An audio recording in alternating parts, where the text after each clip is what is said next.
పోస్టులను ఊహించాల్సిన అవసరం వచ్చేది కాదు.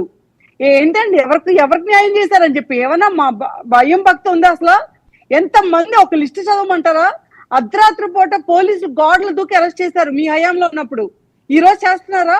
ఇందాక సార్ చెప్పినట్టు అంటే చింతమనేని గారు ఏదో నోరేదో మాట తప్పిందని చెప్పి వెంటనే చంద్రబాబు నాయుడు గారు బహిరంగంగా ఆయన్ని చెప్పారు ఇలా చెయ్యొద్దు అని చెప్పి. ఎన్నిసార్లు మీ జగన్మోహన్ రెడ్డి చెప్పాడు అలాగా? ఎంతమంది ఎమ్మెల్యేలు చెప్పాడు? ఎస్సీలు చంపిన వాడిని చేతుల మీద భుజం మీద చేసుకొని చుట్టూ తిప్పుకుంటాడా? అమ్మ నా బూతులు మాట్లాడే వ్యక్తిని తీసుకొచ్చి మా మీద పెట్టి రుద్దుతాడు, రాష్ట్రం మీద పెట్టి. అసలు చిన్న పిల్లలు ఆడపిల్లలు అనుకో లేకుండా వాళ్ళు సోషల్ మీడియా ఎమ్మెల్యేలు ఎంపీలు ప్రతి ఒక్కరు నోరు తెరిస్తే గబ్బు వాసన వచ్చేలాగా అసహ్యంగా మాట్లాడి ఈ పార్టీ, ఈ నాయకులు ఉన్న పార్టీ వీళ్ళు వచ్చి మాకు నీతులు చెప్తారా? నాకు అర్థం కాదు. వంశీ లాంటి ఏం చేయాలంటే అసలు మీరు చెప్పండి. 45 నిమిషాలు ఈ గవర్నమెంట్ కాబట్టి టైం ఇచ్చింది వెళ్ళి బట్టలు మార్చుకోమని. అసలు మామూలుగా వైసీపీ ప్రభుత్వం ఇలాంటి తోడైతే అదే భారతీయ గారిని కనుక ఒక మాట అనుంటే ఈడ్చుకొని వచ్చే వాళ్ళు హైదరాబాద్ నుంచి గొడ్డలు ఇప్పదీసి అనకూడదు. కానీ ఈ మాట ఏం అనకుండా ఒక మాట అన్న ఊటి చిన్న ట్రోల్ వస్తేనే ఎంత పెద్ద పెద్ద ఆర్టికల్స్ అండి. మహిళా నేతల మీద వీళ్ళు ఏకంగా ప్రాస్టిట్యూషన్ చేశారని చెప్పి ఆర్టికల్స్ రాయటం, పేపర్లో న్యూస్ వేసుకోవటం, సాక్షి ఉంది కదా మా దగ్గర రోత పేపర్ ఉంది కదా అని రోత న్యూస్ లేయటం, ఎన్ని చేశారు వీళ్ళు మాట్లాడుతున్నారు ఇప్పుడు వచ్చి. అసలు వంశీ లాంటి నాలుగు తెగ్గోయేలా లేదండి అలాంటి మాట మాట్లాడినందుకు. ఈ రోజు మేము బయటకు వెళ్తే మీరేంటమ్మా మీరు ఇంకా మాకు సూపర్ 6 ఇవ్వలేదని అడిగే వాళ్ళు ఒక్కరు లేరండి. మీరు ఇంకా వంశీని అరెస్ట్ చేయలేదేంటి? ఇంకా కొడాలని బయట తిరుగుతున్నారేంటి? ఇంకా రోజా ప్రెస్ ముందుకు వచ్చింది ఏంటి? ఇలాంటి వాళ్ళందరినీ ఎందుకు వదిలేశారు? వీళ్ళు కాలర్ పట్టుకుని నిలదీయాలి కదా అని చెప్పి ప్రజలు మమ్మల్ని క్వశ్చన్ చేస్తున్నారు, మీరు ఎందుకమ్మా వదిలేశారు అని చెప్పి. అది బయట ఉన్న ఎమోషన్. ఈ రోజు ఇప్పుడు రోజా గురించి మాట్లాడుతున్నప్పుడు మా పార్టీ గురించి మేము చూసుకుంటాం, వెళ్ళి మీ పవన్ కళ్యాణ్ గారి గురించి చూసుకోండి, మేము బాగున్నామో లేదో మాకు తెలుసు, మాకేమైనా ఇబ్బంది ఉంటే మేము చూసుకుంటాం, సార్ట్అవుట్ చేసుకుంటాం. మధ్యలో మీరు ఎవరైనా నాకు అర్థం కాదు, మీరు సరిపోరు అన్నట్టుగా వీళ్ళు కొత్తగా మరి ఎవరు స్పోక్స్ పర్సన్ కేఏ పాల్ తెచ్చుకున్నట్టున్నారు. ఈ మధ్య వైసీపీ ప్రభుత్వం వచ్చి కేఏ పాల్ మాట్లాడుతున్నాడు మాటికి.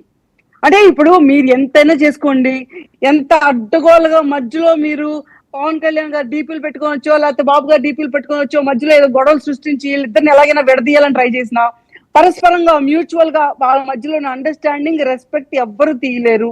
అదైతే గుర్తుంచుకోండి. అండ్ ఫైల్స్ విషయం వస్తే ఇలా క్రిటిసైజ్ చేస్తారు. చంద్రబాబు నాయుడు గారు సీఎం అండి, ఆయనకే 6th ర్యాంక్ వేసుకున్నారు.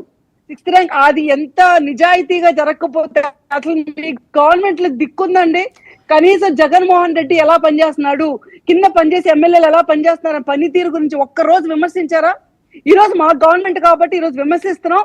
ఏదైనా వస్తే మేము ఓపెన్ గా వచ్చి మాట్లాడగలుగుతున్నాం. మీ దాంట్లో దమ్ముందల్లగా ఒక్క లీడర్ కైనా మాట్లాడితే సింగిల్ సింహం అంటారు. ఏం సింహం అండి? నాకు అర్థం కాదు. అన్ని అన్యాయాలు జరిగితే కనీసం ఒక్కదాని గురించి కూడా మాట్లాడే దమ్ము లేదు మీ లీడర్ కి.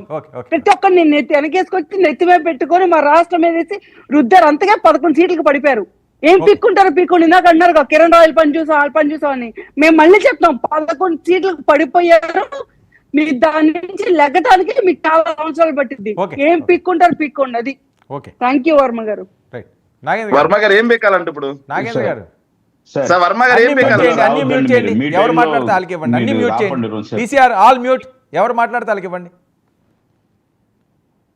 నాగేంద్ర గారు మాట్లాడుకుని నేను గౌనం మాట్లాడు. తర్వాత ఇక్కడ సార్ చంద్రబాబు నాయుడు గారి వయసు అంటే నేనేం చెప్తున్నానంటే కట్టుకం మన ఒక విధంగా అందరికీ ఇక్కడ మనం ఉన్న ప్యానల్లో ఉన్న 5 మందికి అందరికి కూడా తండ్రి వయసు సార్. ఆయన 70 అంటే బాలకోటేశ్వర బ్రదర్ వయసు అయితే, ఎందుకంటే 75 సంవత్సరాలు ఆయన. ఇతను వంశీని ఆయన ఆరోగ్య సమస్యకు పోల్చి మాట్లాడడం ఎంత సరే. 75 ఏళ్ల వ్యక్తి, మనం 75 ఆయన వయసులో మనం నడుస్తామో స్టూడియోలో కూర్చుంటామో లేదో మనకు తెలియదు. అటువంటి వ్యక్తి అనారోగ్యం గురించి వాళ్ళు అంటే నిజంగానే వాళ్ళు 75 సంవత్సరాల వయసులో ఆయన అడిగితే దాన్ని హేళన చేస్తూ దున్నపోతుల నోటికి ఎట్టొచ్చేట తల్లిని అని కూడా చూడకుండా మాట్లాడినటువంటి దున్నపోతున్నటువంటి వంశీతో పోలిక. ఆయన బయటకు వస్తే అంట పోరాటం ఎట్టుంటుంది. ప్రతి మహిళ ఆంధ్రప్రదేశ్ లో చేతికి చొప్పు తీసుకొని రెడీగా ఉంటుంది. ఇలాగే మాట్లాడాలి. చేతికి చొప్పు తీసుకొని రెడీగా ఉంటుంది. ఇలాంటి వంశీలు ఎంతమంది వస్తారో రండి ఆ వీధుల్లోకి. ఎందుకంటే ఎన్డీఏ ప్రభుత్వం మాకు అండగా నిలబడింది. మహిళలకు ఎన్డీఏ ప్రభుత్వం మాకు బాధ్యతగా ఉంది. చంద్రబాబు నాయుడు గారు, పవన్ కళ్యాణ్ గారు మహిళల పట్ల ఉన్నారు. రండి రా ఎవడు మాట్లాడతాడని దమ్ముంటే మీరు మాట్లాడండి. ఇప్పుడు మీకు ఓపెన్ ఛాలెంజ్. ఇది వైసీపీ గవర్నమెంట్ లాగా మీకు దమ్ముంటే ఎవరు ఒత్తాసు తీసుకుంటారో మీకు ఛాలెంజ్ చేస్తున్నాం.